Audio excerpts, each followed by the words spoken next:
Anak ko, Lola, ito ay nanay. bakit ka nandito sa taas? Miss na kita. Malapit na matapos ang taon. Nagluto si mama ng pagkain, dinala ito ni mama para sa'yo. Ano ang sinabi ko? Kahit mamatay ka, bawal kang hanapin ako. Paano kung malaman ni Mr. Duong na mayroon akong kawawang ina na katulad niya? Kunin mo. Ngunit aking anak, sa loob ng maraming taon, hindi ka bumabalik sa iyong ina. Miss na kita. Kaya nag-iisa ang ina, mama, akyat ka dito, magkita-kita tayo saglit. Naaalala mo ba ako o naaalala mo ba ang pera ko? Nang makita kong nagpakasal ako sa isang mayaman, pumunta ka dito para kumuha ng pera, di ba? Hindi ko sinasadya yon, anak. Well, hindi na nagsasalita. Umalis ka na. Huwag muna akong hahayaang makita ka rito. Kung alam mo ang tungkol dito, papatayin kita.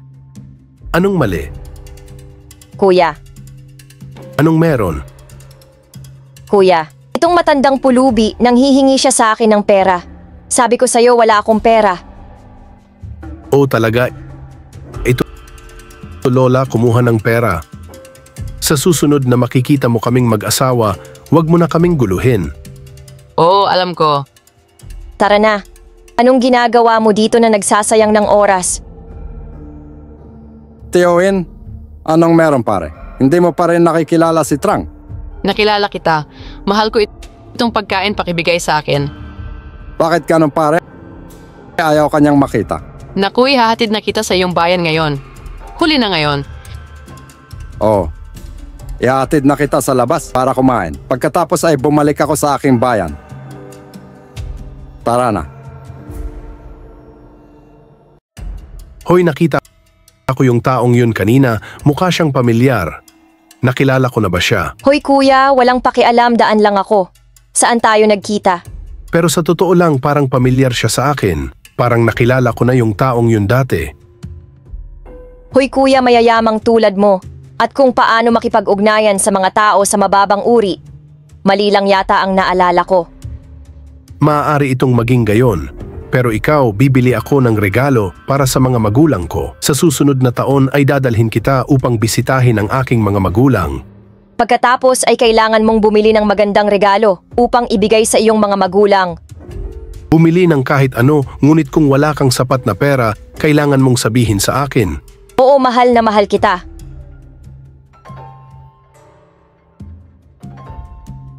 Pwede ba tayong mag-usap? Bitawan mo ako, ikaw, at ako ay dating magkasintahan. Wala. Bakit mo ginawa yon? Kay Miss Toy namuhay siyang mag-isa sa loob ng maraming taon. May malubhang sakit pa. Kung wala kang pakialam, then never mind. Nang dalawin siya nito, bakit niya ito itinaboy? Nakuha ko na, kaya pala binigay mo sa kanya. Pumunta dito para sirain ako. Ang makita akong masayang buhay, mayaman ako, nagseselos ka ba? Naririnig mo ba ang sinabi niya? Huwag isipin na lahat ay nagmamalasakit sa iyong pera. Bituin, mali ba ako?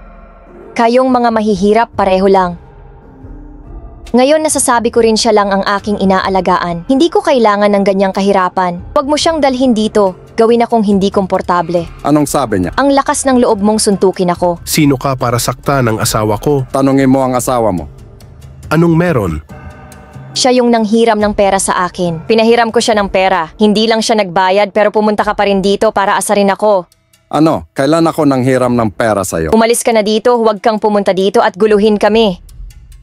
Natulala ako. Bro, hindi na siya pupunta dito simula ngayon. Huwag mo na kaming guluhin. Ano ang utang ko sa iyo? Kailan mo ito pinahiram sa kanya? Mahabang kwento, mamaya ko na sasabihin. Tara na. Salamat, dinala kita dito, iniistorbo kita. Walang problema, anong ginagawa mo dito ngayon? Ay hindi ko rin alam. Nakita si Trang na tumatawag, gusto raw niyang makipagkita at makausap ngayon. Sana maalala pa niya ako. At sa taong ito ay uuwi siya upang bisitahin ang kanyang tiyuhin. Oo, gusto ko rin sana nakasama ka niya sa pag-uwi. Sana ganun din. Uminom ng tubig. Hintayin mo ako saglit. Anak na babae. Wala akong masyadong oras para sa'yo. Ito ang pera para suportahan siya. Kunin mo at umalis ka na. Huwag mo nang guluhin ang buhay ko. Baby, hindi ko kailangan ng pera. Kailangan ko lang ang aking anak na babae. Babae, sino ang iyong anak na babae? Foster mother ko lang siya. Anak, wag mong sabihin yan. Pinalaki ng ina ang kanyang anak mula sa murang edad minahal ang kanyang anak. Sabi mo nalungkot ako. Malungkot. O sa tingin mo ba ay masyadong maliit ang halagang ito? Gusto mo ba ng mas maraming pera? Hindi ganon anak. Ito ay ang kasakiman ng mga mahihirap. Sa palagay ko masyado kang nagiging sobra. Dapat mong pag-isipang muli ang iyong mga aksyon. Ngayon ko lang nalaman na madaldal ka pala. Ito ang negosyo ko at kanya. Wala kang karapatang makialam. Tama. Wala akong karapatang makialam sa negosyo mo pero hindi ko matanggap. Nagsumikap siya para suportahan siya. Kapag may sakit, huwag maglakas loob na gamutin. Mag-ipon ng pera para maipaaral siya. Ngunit nang magtagumpay siya. Ganon ang pakikitungo niya sa kanya. Tao ka pa ba? Halika bata. Iuwi mo na ako. Tumigil ka. Tumigil kayong dalawa sa pag-uusap. Kunin ang pera at umalis ka. 2 tao na kilala ng asawa ko papatayin kita intindihin. Tiyo, huwag ka nang umiyak. Tiyuhin, libre ka ba? May pag-uusapan ako sa iyo. Anak ko, Baliw ka ba? Alam mo ba kung saan ito naniniwala ka bang pinatay kita? anak ko, dumating si mama ngayon para bigyan ka ng pera. Kunin ang pera. Hindi kailangan ng nanay ang perang ito. Kung hindi mo kailangan ng pera, umalis ka. Lumabas ka bago umuwi ang asawa ko, lumabas ka sa bahay ko. Tiyo. Kumusta ka?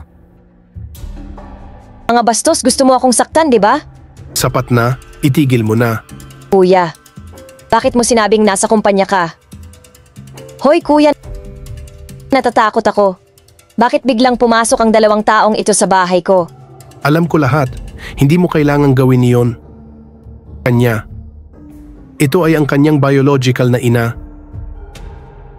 Sino nagsabi sa'yo niyan, siya ba yun? Hindi na niya kailangang manghula. Gumawa ako ng sarili kong investigasyon. Nag-iimbestiga ka ba? Tama yan. Hindi ako nagkamali. Inimbestigahan ko siya. At nakilala ko ang picture niya sa phone niya. Sige. Dapat nating tapusin ito. Hindi ko kayang pakisamahan ng isang taong tulad mo. Kuya, dahil ba mahirap ang pamilya mo? Hindi pa rin niya ito napapansin. Hindi ako napupuot sa iyo, hindi dahil mahirap ang pamilya mo. Pero nandidiri ako sa pagsuway niya. Anak ko, nanay, lahat ng ito ay dahil kay mama. Sorry anak, anak ko, patawarin mo ako anak ko, hindi niya kasalanan. Ayokong maging ganito siya dahil sa akin. Anak ko, pakiusap ko. Hoy kuya, nagkamali ako. Simula ngayon ay pakikitunguhan ko ng maayos ang aking ina. Hindi na ako magiging ganyan ulit. Okay. Bibigyan kita ng pagkakataon na ayusin ito. Sumama ka sa iyong ina. Kung talagang magbabago siya ng pagkatao, babalikan kita. Ayusin ko ang aking ina. Nanay, pasensya na po. Masyado akong makasarili nitong mga nakaraang araw. Kilalanin mo lang ang sarili mo. Hindi na ako magiging ganyan. Patawarin mo ako. Pasensya na po.